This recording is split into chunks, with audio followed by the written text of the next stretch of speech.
नमस्कार, मैं हूं आपके साथ राखी लांबा और आप देख रहे हैं न्यूज एक्सप्रेस। बिहार में विधानसभा चुनाव, इन चुनावों में नीतीश कुमार टेंशन में और इसी के साथ साथ बीजेपी को यह भी डर सता रहा है कहीं नीतीश बाबू पलटी ना मार लें, क्योंकि नीतीश कुमार अक्सर पलटी मारते रहते हैं। कभी आरजेडी में जाते हैं तो कभी फिर से एनडीए का साथी बन जाते हैं और कभी कभी तो भूल ही जाते हैं कि आखिर मंच से उन्हें कहना क्या था। और इसीलिए तेजस्वी यादव कहते हैं कि नीतीश चच्चा कभी कभी अचेत अवस्था में रहते हैं।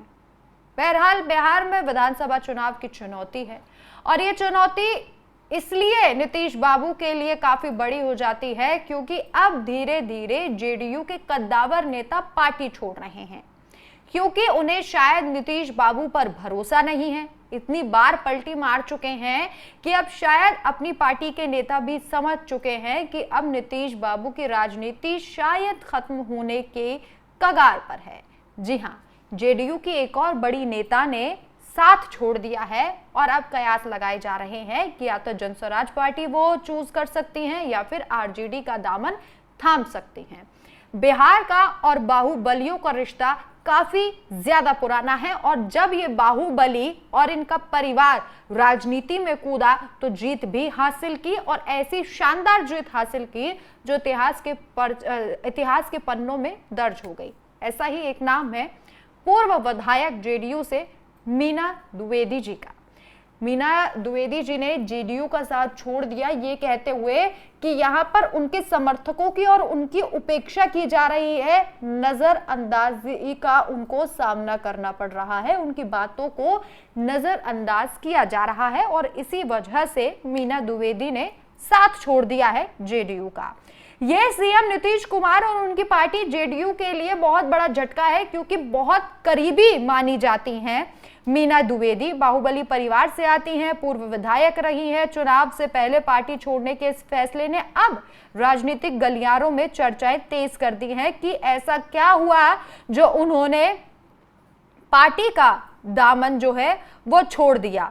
आपको ये भी बता दें कि उन्होंने ये कहा है कि आरजेडी से जुड़ने के बाद मेरी ड्यूटी बनती है कि बेगूसराय की 7 सीट महागठबंधन की झोली में जाएं।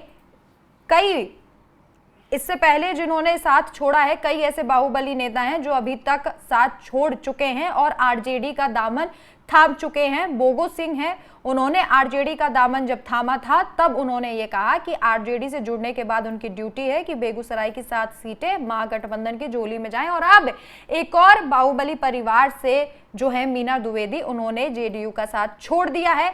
यानी कि धीरे धीरे जो राजपूत वोट बैंक है वो नीतीश बाबू के हाथ से खिसकता जा रहा है। अब चलिए आपको ग्राफिक्स के जरिए पॉइंट्स में समझाते हैं कि मीना देवी ने जेडीयू से किनारा क्यों किया और उनका राजनीतिक सफर जो है वो कैसा है। मीना देवी का परिवार समता पार्टी के समय से ही नीतीश कुमार के साथ रहा है और ये साथ काफी ज्यादा पुराना है।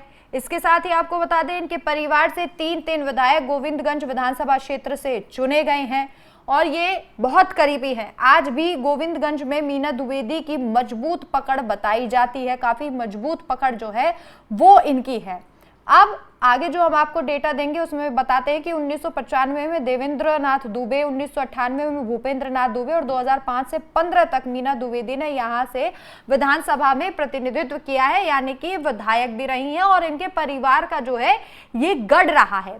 इसके बाद गोविंदगंज विधानसभा सीट घटक दल के खाते में चले जाने से मीना द्विवेदी अंदर ही अंदर पार्टी से नाराज चल रही थी। तब पार्टी का साथ उन्होंने नहीं छोड़ा, लेकिन अब आखिरकार उन्होंने अपने समर्थकों का उपेक्षा बताकर कारण ये बताया और पार्टी से अपना नाता उन्होंने तोड़ लिया। अब ये कहा जा रहा है अब 2 ऑप्शन है मीना देवी के पास, या तो वो आरजेडी में जाएंगी या फिर वो सीधा जनस्वराज पार्टी में जाएंगी। अभी जनस्वराज पार्टी को लेकर चर्चाएं तेज हैं कि मीना द्विवेदी जनस्वराज पार्टी में जा सकती हैं। अब आपको ग्राफिक्स के जरिए दूसरे पॉइंट्स भी समझाते हैं कि कौन सी पार्टी में जाने के कयास उनके लगाए जा रहे हैं। मीना देवी जनस्वराज का दामन थामने वाली हैं। हालांकि अभी तक कोई आधिकारिक पुष्टि इस बात की नहीं हुई है। सूत्रों के हवाले से महज ये खबर है कि मीना देवी जनस्वराज जा सकती है। इसके साथ दावा यह भी है कि जेडीयू के कई नेता सरकार से अभी नाराज बताए जा रहे हैं। कई और नेता भी आगामी विधानसभा से पहले नाता तोड़ सकते हैं, लेकिन इन दावों में कितनी सच्चाई है ये आने वाला समय बताएगा। चुनाव से पहले मीना देवी का जेडीयू छोड़ना नीतीश कुमार के लिए बड़ा झटका है, क्योंकि अगर मीना देवी गोविंदगंज क्षेत्र में वो अच्छा खासा प्रभाव रखती हैं और यहीं से नीतीश बाबू को एक बड़ा झटका लगा है। नीतीश कुमार की सरकार अभी भी असंतोष के वजह से जूझ रही है, क्योंकि ये कहा जा रहा है कि कई ऐसे नेता हैं जिनमें असंतोष है और अभी राजपूत वोट बैंक खिसक जाना इसे समझा जाएगा मीना द्विवेदी के जाने के बाद। इसके अलावा जो अन्य जो नाराज हैं विधायक, उनका ये कहना है कि हम अगर आरजेडी के साथ जाते हैं तो आरजेडी यानी कि महागठबंधन के खाते में हम सीट जो है वो पूरी कोशिश करेंगे कि महागठबंधन के खाते में जाए। अगर आप बिहार की पॉलिटिक्स को और बेहतर से समझेंगे तो जातीय आधार पर, यहाँ धर्म के आधार पर वोट नहीं चलता। बिहार में आप देखेंगे तो जाति के आधार पर वोट डाला जाता है।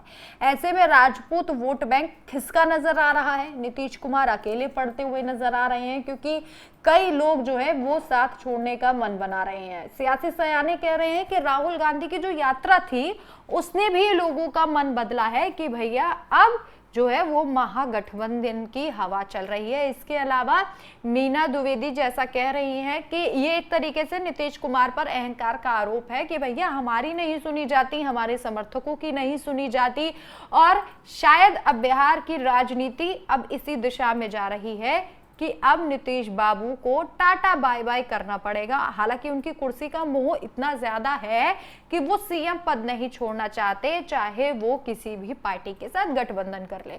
जब आरजेडी की तरफ गए थे तो आरजेडी से भी यही शर्त रखी थी कि मुख्यमंत्री तो भैया नीतीश बाबू ही रहेंगे। जब बीजेपी के साथ गठबंधन कर लेते हैं तो भी यही शर्त रहती है कि देखिए भैया मुख्यमंत्री तो हम ही रहेंगे। अभी नीतीश के खिलाफ इतना असंतोष है। सम्राट चौधरी जो बीजेपी की तरफ से उप मुख्यमंत्री हैं बिहार के, वो कई बार कह चुके हैं और कई बार ये संकेत दे चुके हैं कि उनके मन में भी इच्छा है कि वो मुख्यमंत्री बने बिहार के।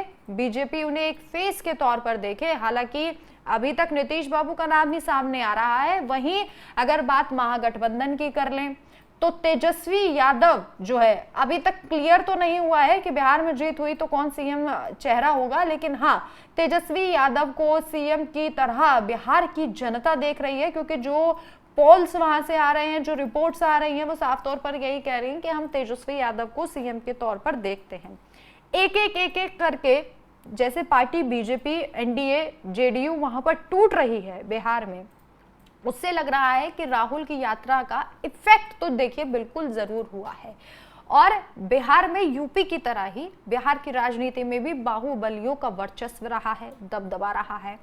हालांकि बीजेपी ये आरोप लगाती आई है और जेडीयू आरोप लगाती आई है कि जंगल राज जो है वो लालू यादव के शासनकाल में रहा, लेकिन आप अभी के हालात देखेंगे तो भी बिहार में जंगल राज भी है। सियासी सयान ने जो डेटा बता रहा है हम वही कह रहे हैं, जंगल राज भी है, नौकरियां भी नहीं है। और एक शब्द आप दिमाग में लाइए, बिहारी शब्द। इस शब्द को लेकर वोट बहुत बटोरे जाते हैं।